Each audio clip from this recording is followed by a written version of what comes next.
ভারতের পশ্চিমবঙ্গে বিধানসভা নির্বাচনের পর ভারতীয় জনতা পার্টি বিজেপি বিজয় লাভ করে মুসলমানদের উপর আগ্রাসন চালায়। মুসলিমদের দোকানপাট, বাড়িঘর ভাঙচুর সহ বিভিন্নভাবে আক্রমণ চালায়। এরই মধ্যে একটি ভিডিও ভাইরাল হয়।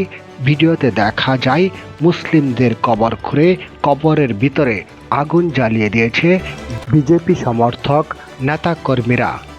ইতিমধ্যেই বিজেপি নেতাকর্মীরা ঘোষণা দেয়, ভারতে তথা পশ্চিমবঙ্গে কোনো মসজিদ থাকবে না। মুসলিমদের মসজিদ ভেঙে সেখানে হিন্দুদের মন্দির নির্মাণ করার ঘোষণা দেন বিজেপি নেতারা। ইতিমধ্যে পশ্চিমবঙ্গে ৪৮ ঘন্টায় ২০০ মামলা হয়েছে এসব নাশকতার ঘটনায়, এমনকি আটক করা হয়েছে ১১০০। এরই মধ্যে গ্রেপ্তার করা হয়েছে ৪৩৩ জনকে।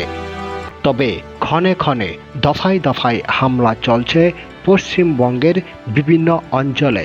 বিজেপি নেতারা আক্রমণাত্মক অবস্থায় বিভিন্ন স্থানে হামলা চালিয়ে যাচ্ছে বলে ইতিমধ্যেই জানা যায়। অপরদিকে মমতা ব্যানার্জি ক্ষমতা হস্তান্তর করবে না বলে এখন পর্যন্ত অনড় রয়েছে।